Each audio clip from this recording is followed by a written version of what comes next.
Hello friends, ओम श्री गणेशाय नमः। जय माता दी। आप सभी का स्वागत है आपके अपने यूट्यूब चैनल पर।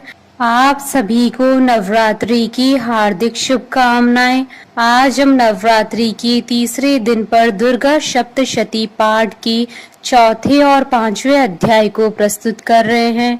फ्रेंड्स, वीडियो शुरू करने से पहले आपसे रिक्वेस्ट है, अगर आप हमारे चैनल पर नए हैं और आपने अभी तक चैनल को सब्सक्राइब नहीं किया है तो प्लीज सब्सक्राइब कीजिएगा चैनल को, साथ ही प्रेस कीजिएगा बेल आइकन को, जिससे नए वीडियो से रिलेटेड नोटिफिकेशन आपको तुरंत प्राप्त हो सके। और वीडियो पसंद आने पर वीडियो को लाइक और शेयर जरूर कीजिएगा ताकि सभी भक्तों को इस वीडियो का लाभ प्राप्त हो सके। और कमेंट बॉक्स में जय माता दी जरूर लिखिएगा। या देवी सर्वभूतेषु शक्तिरूपेण संस्थिता नमस्तस्यै नमस्तस्यै नमस्तस्यै नमो नमः।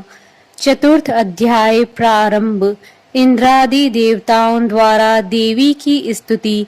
महर्षि मेधा बोले, देवी ने जब पराक्रमी दुरात्मा महिषासुर को मार गिराया और असुरों की सेना को मार दिया, तब इंद्रादि समस्त देवता अपने सिर तथा शरीर को झुकाकर भगवती की स्तुति करने लगे।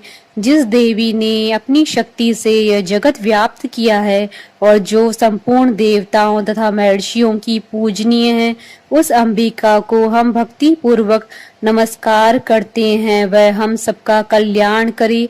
जिस अतुल प्रभाव और बल का वर्णन भगवान विष्णु, शंकर और ब्रह्मा जी भी नहीं कर सके, वही चंडिका देवी इस संपूर्ण जगत का पालन करे और अशुभ भय का नाश करे।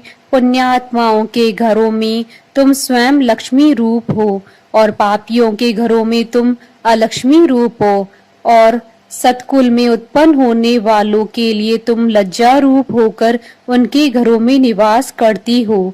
हम दुर्गा भगवती को नमस्कार करते हैं। हे देवी, इस विश्व का पालन करो। हे देवी, हम तुम्हारे अचिंत्य रूप का किस प्रकार वर्णन करें। असुरों का नाश करने वाले भारी पराक्रम तथा समस्त देवताओं और दैत्यों के विषय में जो तुम्हारे पवित्र चरित्र हैं, उनका हम किस प्रकार वर्णन करें। हे देवी, त्रिगुणात्मिका होने पर भी तुम संपूर्ण जगत की उत्पत्ति का कारण हो। हे देवी, भगवान विष्णु, शंकर आदि किसी भी देवता ने तुम्हारा पार नहीं पाया। तुम सबकी आश्रय हो। यह संपूर्ण जगत तुम्हारा ही अंश रूप है, क्योंकि तुम सबकी आदि भूत प्रकृति हो। हे देवी, तुम्हारे जिस नाम के उच्चारण से संपूर्ण यज्ञों में सब देवता तृप्ति लाभ करते हैं, वह स्वाहा भी तुम ही हो। इसके अतिरिक्त तुम पितरों की तृप्ति का कारण हो, इसलिए सब आपको स्वधा कहते हैं। हे देवी, वह विद्या जो मोक्ष को देने वाली है, जो अचिंत्य महाज्ञान स्वरूपा है, तत्वों के सार को वंश में करने वाले, संपूर्ण दोषों को दूर करने वाले, मोक्ष की इच्छा वाले मुनिजन जिसका अभ्यास करते हैं, वह तुम ही हो। तुम ही वाणी रूप हो और दोष रहित ऋग तथा यजुर्वेदों की एवं उद्गीत और सुंदर पाठों के पाठ वाले सामवेद की आश्रय रूप हो। तुम भगवती हो। इस विश्व की उत्पत्ति एवं पालन के लिए तुम वार्ता के रूप में प्रकट हुई हो और तुम संपूर्ण संसार की पीड़ा हरने वाली हो। हे देवी, जिससे सारे शास्त्रों को जाना जाता है, वह मेधा शक्ति तुम ही हो और दुर्गम भव सागर से पार करने वाली नौका भी तुम ही हो। लक्ष्मी रूप से विष्णु भगवान के हृदय में निवास करने वाली और भगवान महादेव द्वारा सम्मानित गौरी देवी तुम ही हो। मंद मुस्कान वाले निर्मूल पूर्ण चंद बिंब के समान और उत्तम स्वर्ण की मनोहर कांति से कमनीय तुम्हारे मुख को देखकर ही महिषासुर क्रोध में भर गया।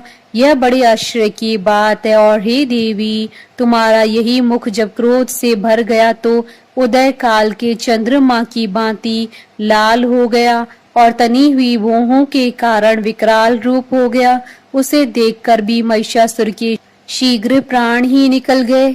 यह बड़े आश्चर्य की बात है। आपके कुपित मुख के दर्शन करके भला कौन जीवित रह सकता है। हे देवी, तुम हमारे कल्याण के लिए प्रसन्न हो जाओ। आपके प्रसन्न होने से इस जगत का अभ्युदय होता है, और जब आप क्रुद्ध हो जाती हैं तो कितने ही कुलों का सर्वनाश हो जाता है। यह हमने अभी अभी जाना है कि जब तुमने महिषासुर की बहुत बड़ी सेना को देखते ही देखते मार दिया। हे देवी, सदा अभ्युदय प्रताप देने वाली, तुम जिस पर प्रसन्न हो जाती हो वही देश में सम्मानित होते हैं। उनके धन यश की वृद्धि होती है, उनका धर्म कभी शिथिल नहीं होता है, और उनके यहाँ अधिक पुत्र पुत्रियां और नौकर होते हैं। हे देवी, तुम्हारी कृपा से ही धर्मात्मा पुरुष प्रतिदिन श्रद्धा पूर्वक यज्ञ करता है और धर्मानुकूल आचरण करता है, और उसके प्रभाव से स्वर्गलोक में जाता है, क्योंकि तुम तीनों लोकों में मनवांचित फल देने वाली हो। हे माँ दुर्गे, तुम स्मरण करने पर संपूर्ण जीवों के भय नष्ट कर देती हो, और स्थिर चित्त वालों के द्वारा चिंतन करने पर उन्हें और अत्यंत मंगल देती हो। हे दारिद्र दुख नाशनी देवी, तुम्हारे सिवा दूसरा कौन है। तुम्हारा चित्त सदा दूसरों के उपकार में लगा रहता है। हे देवी, तुम शत्रुओं को इसलिए मारती हो कि उनके मारने से दूसरों को सुख मिलता है। वह चाहे नरक में जाने के लिए चिरकाल तक पाप करते रहे हों, किंतु तुम्हारे साथ युद्ध करके सीधे स्वर्ग को जाएं, इसलिए तुम उनका वध करती हो। हे देवी, क्या तुम दृष्टिपात मात्र से समस्त असुरों को भस्म नहीं कर सकती? अवश्य ही कर सकती हो, किंतु तुम्हारा शत्रुओं को शस्त्रों के द्वारा मारना इसलिए है कि शस्त्रों के द्वारा मरकर वे स्वर्ग को जावें। इस तरह से हे देवी, उन शत्रुओं के प्रति भी तुम्हारा विचार उत्तम है। हे देवी, तुम्हारे उग्र खड़क की चमक से और त्रिशूल की नोक की कांति की किरणों से असुरों की आंखें फूट नहीं गई। उसका कारण यह था कि वह किरणों से शोभायमान तुम्हारी चंद्रमा के समान आनंद प्रदान करने वाले सुंदर मुख को देख रहे थे। हे देवी, तुम्हारा शील बुरे वृतांत को दूर करने वाला है, और सबसे अधिक तुम्हारा रूप है, जो न तो कभी चिंतन में आ सकता है और न ही जिसकी दूसरों से कभी तुलना हो सकती है। तुम्हारा बल व पराक्रम शत्रुओं का नाश करने वाला है। इस तरह तुमने शत्रुओं पर भी दया प्रकट की है। हे देवी, तुम्हारे बल की किसके साथ बराबरी की जा सकती है, तथा शत्रुओं को भय देने वाला इतना सुंदर रूप भी और किसका है। हृदय में कृपा और युद्ध में निष्ठुरता, यह दोनों बातें तीनों लोकों में केवल तुम्ही में देखने आई है। हे माता, युद्ध भूमि में शत्रुओं को मारकर तुमने उन्हें स्वर्ग लोक में पहुंचाया। इस तरह तीनों लोकों की तुमने रक्षा की है, तथा उन उन्मत्त असुरों से जो हमें भय था उसको भी तुमने दूर किया है। तुमको नमस्कार है। हे देवी, तुम शूल तथा खड़ग से हमारी रक्षा करो, तथा घंटे की ध्वनि और धनुष की टंकार से भी हमारी रक्षा करो। हे चंडी के, आप अपने शूल को घुमाकर पूर्व पश्चिम उत्तर तथा दक्षिण दिशा में हमारी रक्षा करो। तीनों लोकों में जो तुम्हारे सौम्य रूप हैं तथा घोर रूप हैं, उनसे हमारी रक्षा करो, तथा इस पृथ्वी से रक्षा करो। हे अंबिके, आपके कर पल्लवों में जो खड़ग शूल और गदा आदि शस्त्र शोभा पा रहे हैं, उनसे हमारी रक्षा करो। महर्षि बोले कि इस प्रकार जब सब देवताओं ने जगत माता भगवती की स्तुति की और नंदन वन के पुष्पों तथा गंध अनुलेपों द्वारा उनका पूजन किया, और फिर सबने मिलकर जब सुगंधित व दिव्य धूपों द्वारा उनको सुगंधी निवेदन की, तब देवी ने प्रसन्न होकर कहा, हे देवताओं, तुम सब मुझसे मनवांछित वर मांगो। देवता बोले, हे भगवती, तुमने हमारा सब कुछ कार्य कर दिया, अब हमारे लिए कुछ भी मांगना बाकी नहीं रह गया, क्योंकि तुमने हमारे शत्रु महिषासुर को मार डाला है।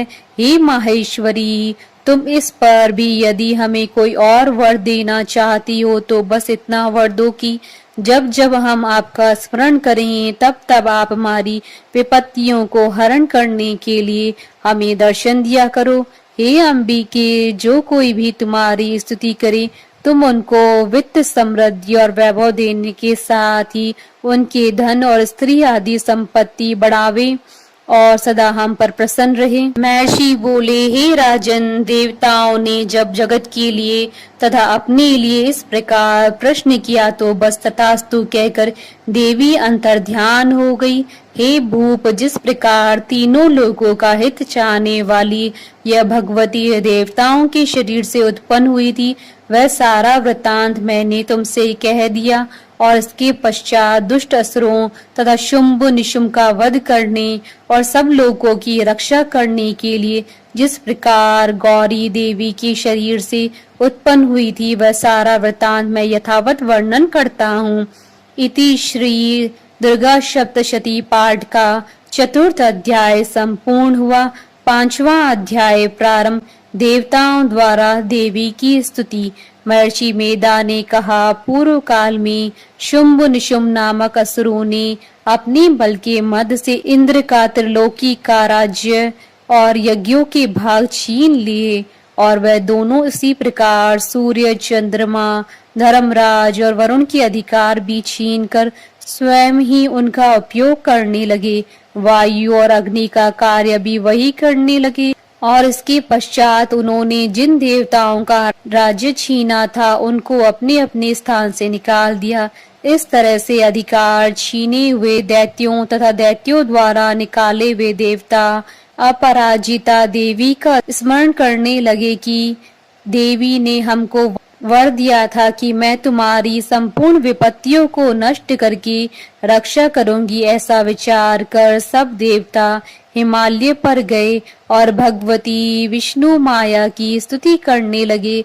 देवताओं ने कहा, देवी को नमस्कार है, शिव को नमस्कार है, प्रकृति और भद्रा को नमस्कार है। हम लोग रौद्र, नित्या और गौरी को नमस्कार करते हैं। ज्योत्सनामयी, चंद्र रूपिणी व सुख रूपा देवी को निरंतर नमस्कार है। शरणागतों का कल्याण करने वाली वृद्धि और सिद्धि रूपा देवी को हम बार बार नमस्कार करते हैं। और नैत्रती राजाओं की लक्ष्मी तथा सवाणी को नमस्कार है। दुर्गा को दुर्ग स्थलों को पार करने वाली दुर्ग पारा को सारा, सर्वकारिणी ख्याति कृष्ण और धूम्र देवी को सदैव नमस्कार है। अत्यंत सौम्य तथा अत्यंत रौद्र रूपा को हम नमस्कार करते हैं, उन्हें हमारा बारंबार प्रणाम है। जगत की आधारभूत कृति देवी को बार बार नमस्कार करते हैं। जिस देवी को प्राणी मात्र विष्णु माया कहते हैं उसको नमस्कार है, उसको नमस्कार है, उसको नमस्कार है। जो देवी संपूर्ण प्राणियों में चेतना कहलाती है उसको नमस्कार है, उसको नमस्कार है, उसको नमस्कार है। जो देवी संपूर्ण प्राणियों में बुद्धि रूप से स्थित है उसको नमस्कार है, उसको नमस्कार है, उसको नमस्कार है। जो देवी सब प्राणियों में निद्रा रूप से विराजमान है उसको नमस्कार है, उसको नमस्कार है, उसको नमस्कार है। जो देवी संपूर्ण प्राणियों में शुद्धा रूप से विराजमान है उसको नमस्कार है, उसको नमस्कार है, उसको नमस्कार है। जो देवी संपूर्ण प्राणियों में छाया रूप से स्थित है उसको नमस्कार है, उसको नमस्कार है, उसको नमस्कार है। जो देवी सब प्राणियों में शक्ति रूप से स्थित है उसको नमस्कार है, उसको नमस्कार है, उसको नमस्कार है। जो देवी संपूर्ण प्राणियों में तृष्णा रूप से स्थित है उसको नमस्कार है, उसको नमस्कार है, उसको नमस्कार है। जो देवी सब प्राणियों में शांति रूप से स्थित है उसको नमस्कार है, उसको नमस्कार है, उसको नमस्कार है। जो देवी सब प्राणियों में जाति रूप से स्थित है उसको नमस्कार है, उसको नमस्कार है, उसको नमस्कार है। जो देवी सब प्राणियों में लज्जा रूप में स्थित है उसको नमस्कार है, उसको नमस्कार है, उसको नमस्कार है। जो देवी संपूर्ण प्राणियों में श्रद्धा रूप से स्थित है, उसको नमस्कार है, उसको नमस्कार है, उसको नमस्कार है। जो देवी संपूर्ण प्राणियों में कांति रूप से स्थित है, उसको नमस्कार है, उसको नमस्कार है, उसको नमस्कार है। जो देवी सब प्राणियों में लक्ष्मी रूप से स्थित है, उसको नमस्कार है, उसको नमस्कार है, उसको नमस्कार है। जो देवी संपूर्ण प्राणियों में व्रती रूप से स्थित है, उसको नमस्कार है, उसको नमस्कार है, उसको नमस्कार है। जो देवी सब प्राणियों में स्मृति रूप से विराजमान है, उसको नमस्कार है, उसको नमस्कार है, उसको नमस्कार है। जो देवी सब प्राणियों में दया रूप से स्थित है, उसको नमस्कार है, उसको नमस्कार है, उसको नमस्कार है। जो देवी सब प्राणियों में तुष्टि रूप से स्थित है, उसको नमस्कार है, उसको नमस्कार है, उसको नमस्कार है। जो देवी संपूर्ण प्राणियों में मात्र रूप से स्थित है, उसको नमस्कार है, उसको नमस्कार है, उसको नमस्कार है। जो देवी संपूर्ण प्राणियों में भ्रांति रूप से स्थित है, उसको नमस्कार है, उसको नमस्कार है, उसको नमस्कार है। जो देवी संपूर्ण प्राणियों में नित्य व्याप्त रहती हैं, उसको नमस्कार है, उसको नमस्कार है, उसको नमस्कार है।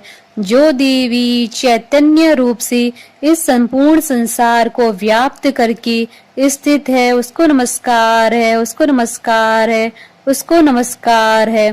पूर्व काल में देवताओं ने अपने अभीष्ट फल पाने के लिए जिसकी स्तुति की है और देवराज इंद्र ने बहुत दिनों तक जिसका सेवन किया है, वह कल्याण की साधना भूता ईश्वरी हमारा कल्याण और मंगल करे तथा सारी विपत्तियों को नष्ट कर डाले।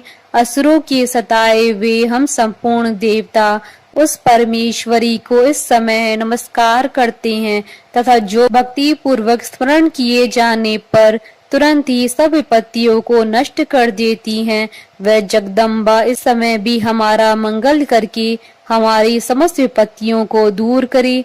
महर्षि मेधा ने कहा, हे राजन, इस प्रकार जब देवता स्तुति कर रहे थे तो उसी समय पार्वती देवी गंगा में स्नान करने के लिए आई। तब उनके शरीर से प्रकट होकर शिवा देवी बोली, शुंभ दैत्य के द्वारा स्वर्ग से निकले हुए और निशुंभ से हारे हुए यह देवता मेरी स्तुति कर रहे हैं। पार्वती के शरीर से अंबिका निकली थी, इसलिए उसको संपूर्ण लोक में कौशिकी कहते हैं। कौशिकी के प्रकट होने के पश्चात पार्वती देवी के शरीर का रंग काला हो गया और वह हिमालय पर रहने वाली कालिका देवी के नाम से प्रसिद्ध हुई। फिर शुंभ और निशुंभ के दूत चंड मुंड वहां आए और उन्होंने परम मनोहर रूप वाली अंबिका देवी को देखा। फिर वह शुंभ के पास जाकर बोले, महाराज, एक अत्यंत सुंदर स्त्री हिमालय को प्रकाशित कर रही हैं। वैसा रंग रूप आज तक हमने किसी स्त्री में नहीं देखा है।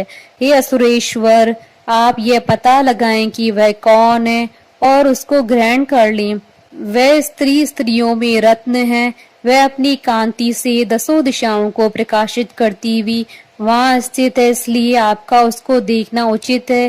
हे प्रभु, तीनों लोगों के हाथी, घोड़े और मणि इत्यादि जितने रत्न हैं, वह सब इस समय आपके घर में शोभायमान है। हाथियों में रत्न रूप ऐरावत हाथी और उच्चीश्रवा नामक घोड़ा तो आप इंद्र से ले आए हैं। हंसों द्वारा जुता हुआ विमान जो कि ब्रह्मा जी के पास था, अब भी आपके पास है। यह महापद्म नामक खजाना आपने कुबेर से छीना है। समुद्र ने आपको सदा खिले हुए फूलों की किंजलकनी नामक माला दी है। वरुण का कंचन की वर्षा करने वाला छत्र आपके पास है। रथों में श्रेष्ठ प्रजापति का रथ भी आपके पास ही है। हे दैत्येंद्र, मृत्यु से उत्क्रांति का नामक शक्ति भी आपने छीन ली है और वरुण का पाश भी आपके भ्राता निशुंभ के अधिकार में है, और जो अग्नि में न जल सके ऐसे 2 वस्त्र भी अग्निदेव ने आपको दिए हैं। हे दैत्यराज, इस प्रकार सारी रत्न रूपी वस्तुएं आप संग्रह कर चुके हैं, तो फिर आप यह कल्याणकारी स्त्रियों में रत्न रूप अनुपम स्त्री आप क्यों नहीं ग्रहण करते? महर्षि मेधा बोले। चंड मुंड का यह वचन सुनकर शुंभ ने विचारा कि सुग्रीव को अपना दूत बनाकर देवी के पास भेजा जाए। प्रथम उसको सब कुछ समझा दिया और कहा कि वहां जाकर तुम उसको अच्छी तरह से समझाना और ऐसा उपाय करना जिससे वह प्रसन्न होकर तुरंत मेरे पास चली आए। भली प्रकार समझा कर कहना। दूत सुग्रीव पर्वत के उस रमणीय भाग में पहुंचा जहां देवी रहती थी। दूत ने कहा, हे देवी, दैत्यों का राजा शुंभ जो इस समय तीनों लोकों का स्वामी है, मैं उसका दूत हूँ और यहाँ तुम्हारे पास आया हूँ। संपूर्ण देवता उसकी आज्ञा एक स्वर से मानते हैं। अब जो कुछ उसने कहला भेजा है वह सुनो। उसने कहा है कि इस समय संपूर्ण त्रिलोकी मेरे वश में है और संपूर्ण यज्ञों के भाग को पृथक पृथक मैं ही लेता हूँ, और तीनों लोकों में जितने श्रेष्ठ रत्न हैं वह सब मेरे पास है। देवराज इंद्र का वाहन ऐरावत मेरे पास है जो मैंने छीन लिया है। उच्च श्रवा नामक घोड़ा जो क्षीर सागर मंथन करने से प्रकट हुआ था उसे देवताओं ने मुझे समर्पित किया है। ये सुंदरी, इसके अतिरिक्त और भी जो रत्न भूषण पदार्थ देवताओं के पास थे वह सब मेरे पास हैं। हे देवी, मैं तुम्हें संसार की स्त्रियों में रत्न मानता हूँ, क्योंकि रत्नों का उपभोग करने वाला मैं ही हूँ। हे चंचल कटाओं वाली सुंदरी, अब यह मैं तुझ पर छोड़ता हूँ कि तुम मेरे या मेरे भाई महापराक्रमी निशुंभ की सेना में आ जाएं। यदि तुम मुझे वरोगी तो तुझे अतुल महान ऐश्वर्य की प्राप्ति होगी। अतः तुम अपनी बुद्धि से यह विचार कर मेरे पास चली आओ। महर्षि मेधा ने कहा। दूत के ऐसा कहने पर संपूर्ण जगत का कल्याण करने वाली भगवती दुर्गा मन ही मन मुस्कुराई और इस प्रकार कहने लगी। देवी ने कहा, हे दूत, तू जो कुछ कह रहा है वह सत्य है और इसमें किंचित मात्र भी झूठ नहीं है। शुंभ इस समय तीनों लोकों का स्वामी है और निशुंभ भी उसी की तरह पराक्रमी है, किंतु इसके संबंध में मैं जो प्रतिज्ञा कर चुकी हूँ उसे मैं कैसे झुठला सकती हूँ। अतः तू मैंने जो प्रतिज्ञा की है उसे सुन। जो मुझे युद्ध में जीत लेगा और मेरे अभिमान को खंडित करेगा तथा बल में मेरे समान होगा वही मेरा स्वामी होगा। इसलिए शुंभ अथवा निशुंभ यहाँ आवे और युद्ध में जीतकर मुझसे विवाह कर ले। इसमें भला देर की क्या आवश्यकता है? दूत ने कहा, हे देवी, तुम अभिमान में भरी हुई हो, मेरे सामने तुम ऐसी बात न करो। इस त्रिलोकी में मुझे तो ऐसा कोई नहीं दिखाई देता कि शुंभ और निशुंभ के सामने ठहर सके। हे देवी, जब अन्य देवताओं में से कोई शुंभ व निशुंभ के समान युद्ध में ठहर नहीं सकता तो तुम जैसी स्त्री उनके सामने रणभूमि में ठहर सकेगी। जिन शुंभ आदि असुरों के सामने इंद्र आदि देवता नहीं ठहर सके तो फिर तुम अकेली स्त्री उनके सामने कैसे ठहर सकोगी? अतः तुम मेरा कहना मानकर उनके पास चली जाओ, नहीं तो जब वह तुम्हें केश पकड़कर घसीटते हुए ले जाएंगे तो तुम्हारा गौरव नष्ट हो जाएगा। इसलिए मेरी बात मान लो। देवी ने कहा, जो कुछ तुमने कहा ठीक है। शुंभ और निशुंभ बड़े बलवान हैं, लेकिन मैं क्या कर सकती हूँ, क्योंकि मैं बिना विचारे प्रतिज्ञा कर चुकी हूँ। इसलिए तुम जाओ और मैंने जो कुछ भी कहा है वह सब आदर पूर्वक असुरेंद्र से कह दो। इसके पश्चात वो जो उचित समझे। इति श्री दुर्गा सप्तशती पाठ का 5वां अध्याय संपूर्ण। जयकारा माँ माइदा बोलिए सच्चे दरबार की जय। हमारे साथ इस वीडियो में अंत तक बने रहने के लिए आपका धन्यवाद।